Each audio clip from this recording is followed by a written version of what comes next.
On a quiet August evening in 1944, long after the guns had faded and the dust of retreating armies hung in the air, a strange sound drifted across the French countryside. It wasn't the roar of tanks or the shriek of artillery. It was the steady, growing hum of engines, thousands of them, rolling through the night like a river of steel cutting across a wounded land. To German commanders studying their maps miles away, such a sound should have been impossible. According to every rule of European warfare, an army that outran its supplies was an army already defeated. Distance was supposed to be the great equalizer, the line every advancing force eventually could not cross. By their calculations, the Americans had crossed it days earlier. Yet something was moving out there in the darkness, something they had not prepared for.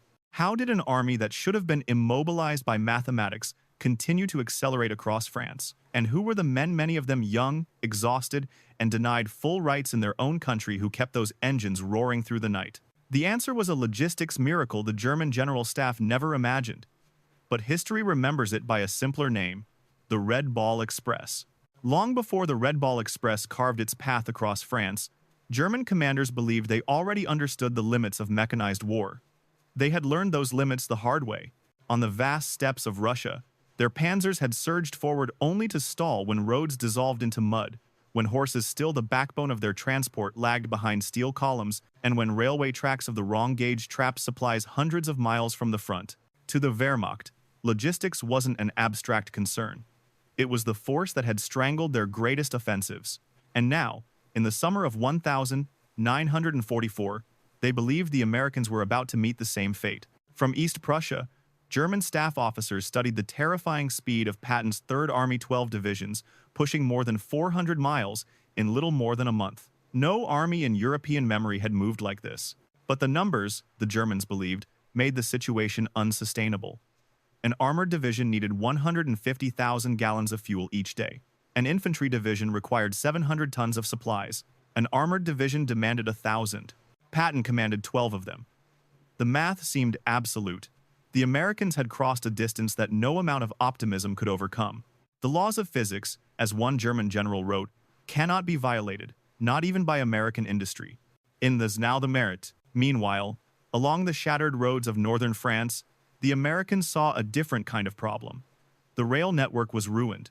Bridges were blown apart. Depots were too far behind to support the pace of the advance. Traditional logistics, slow, scheduled, procedurally perfect, had collapsed under the weight of American momentum.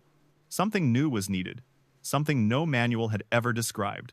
On the 25th of August 1944, inside a requisitioned French chaquefour, a small group of exhausted officers gathered around Lieutenant Colonel Laurent Ayres of the Motor Transport Service. Their charts showed the problem plainly. Patton was consuming supplies faster than any army in history. If nothing changed, he would stop within days. But Ayres proposed something that defied doctrine, transforming the roads of France into a one-way, non-stop supply highway running from Cherbourg and the Normandy beaches directly to the front. 20 hours of driving out of every 24. No blackout discipline. Headlights blazing at night. No stopping except for fuel or mechanical failure. A 5-minute interval between convoys. A rolling artery of trucks stretching across the country, feeding an army that refused to slow down. To the officers in that room, the idea sounded reckless. To the Germans, had they heard it, it would have sounded suicidal. But to Ayres, it was the only answer to a simple reality. The war's fastest army needed the war's fastest supply line. And within 36 hours, the impossible had begun to take shape: thousands of trucks, thousands of men, and a vision of logistics that would rewrite the rules of modern war. When the first convoys rolled out on August 26, 1944, the Red Ball Express did not resemble a traditional military operation. It looked more like an industrial tide, unbroken, unrelenting, indifferent to weather, road conditions, or the expectations of European commanders. Two parallel one-way highways cut across France, one for loaded trucks racing toward the front, the other for empty vehicles barreling back to the coast. Military police guarded intersections. Maintenance units leapfrogged forward every 50 miles. And the convoys themselves, 60 or 70 trucks at a time, departed at 5-minute intervals, day and night, without pause. The backbone of this system was the GMC CCKW 2-ton truck, the Deuce and a Half. a machine so standardized that American mechanics could swap an engine in 45 minutes under roadside floodlights. But the true force that powered the Red Ball Express was human endurance. Of the 23,000 drivers, roughly three-quarters were African-American soldiers serving in a segregated army, young men who were denied entry to restaurants back home, yet were now responsible for keeping Patton's armored divisions alive. They painted names on their trucks: Detroit to Berlin Express, Patton's Blood Bank, Hitler, Here We Come. Within days, they developed an informal culture of speed, grit, and mutual responsibility. If a vehicle slowed below 20 miles per hour, it was pushed into a ditch. The mission came first. German reconnaissance units were the first to realize something extraordinary was happening. Observers stationed along wooded ridges reported an unbroken chain of headlights stretching for 20 kilometers. No blackout discipline, no spacing, just motion, constant, reckless, fearless motion. To the Wehrmacht, this violated every principle of survival. A single artillery strike could have obliterated an entire convoy. A Luftwaffe attack could have turned the roads into burning corridors of wreckage. But the Luftwaffe was crippled, the roads were open, and the Americans seemed to understand something the Germans did not. In modern war, volume could replace caution. As the Red Ball Express hit its rhythm, the impact on the battlefield was immediate. Patton's armored divisions began to move at a pace that stunned both allies and enemies. German doctrine calculated that an armored unit might sustain a 20-mile advance on a perfect day. Yet with Red Ball trucks waiting at every resupply point, American divisions routinely pushed 40 to 60 miles. On September 1st, the 4th Armored Division advanced 35 miles before noon, refueled from arriving Red Ball convoys, and then drove another 32 miles before sunset. For German officers studying these reports, disbelief became dread. Heinz Guderian, father of Blitzkrieg, refused at first to accept the numbers. No machines could endure that many miles in so little time. But the intercepted American radio traffic confirmed it. What the Germans faced was no longer Blitzkrieg, as they defined it. It was a form of warfare powered by an industrial engine they had never imagined. A relentless tempo made possible by thousands of drivers who turned the roads of France into a river of fuel, ammunition, and momentum. As Patton's army surged deeper into France, the Red Ball Express began to strain under the very success it had created. Every mile gained on the battlefield added another mile to the trucks behind it, stretching the supply line toward a breaking point no logistics system had ever faced. By early September, a single round trip from the coast to the front exceeded 700 miles. Trucks ran nearly non-stop. Drivers, many barely 20 years old, pushed through exhaustion, hallucinations, and the constant vibration of engines that never cooled. Some remained behind the wheel for 72 hours, their eyes burning, their hands trembling from fatigue and benzodrine. Mechanical failure became a daily certainty.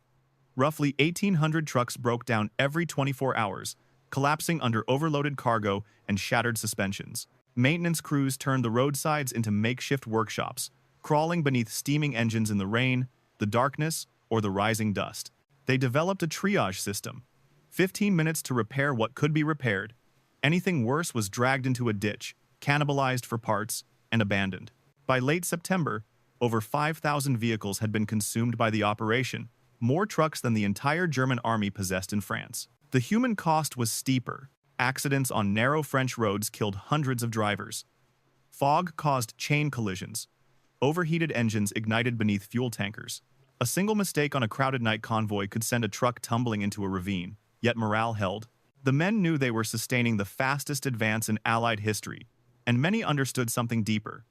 Every mile they delivered was a blow against the Nazi ideology that had declared them inferior. But the Red Ball Express did more than sustain momentum, it reshaped the battlefield itself. At Metz, American artillery unleashed a bombardment that stunned German observers, 100,000 rounds in 24 hours. German analysts estimated that such a barrage should have required 50 truckloads of ammunition every hour. The Red Ball delivered it without pause, then supplied a 20% surplus.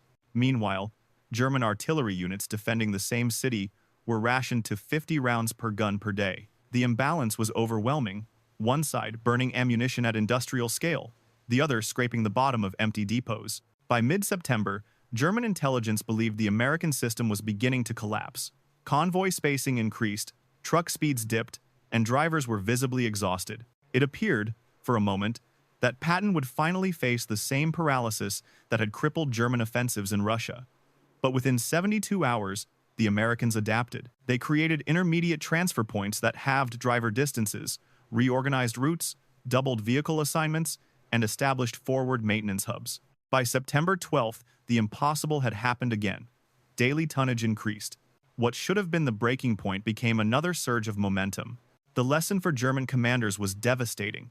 Their hopes of halting Patton along the Moselle or at the Siegfried Line depended on distance and delay. But distance had ceased to matter, and delay had become impossible. The Red Ball Express had absorbed the worst the war could throw at it, and instead of slowing, it grew stronger. To American commanders watching the Red Ball Express in motion, the operation revealed a truth they had long understood but never witnessed at such scale. In industrial war, logistics was not simply support, it was the decisive arm of strategy. Eisenhower himself visited the convoys in September 1944, standing beside roads lined with exhausted drivers who had been operating for 20 hours straight. Many were African-American soldiers serving in a segregated army, forced to eat in separate facilities at home, yet entrusted with sustaining the most mobile fighting force on the continent. Observing them, Eisenhower remarked that these men were winning the war as surely as any infantry, a statement that would echo through post-war debates on military integration. To the American public, the Red Ball Express remained largely invisible during the war, overshadowed by the drama of infantry assaults and tank battles. But within the military, it triggered a re-evaluation of long-held assumptions. The operation demonstrated that decentralized decision-making, mass production, and rapid improvisation could outperform rigid doctrine. Sergeants and lieutenants made choices that, in the Wehrmacht, required signatures from colonels. Supply depots appeared in fields overnight. Roads became arteries of national power. The United States discovered that its strength was not only in tanks or aircraft, but in the ability to mobilize an entire industrial society behind its armies.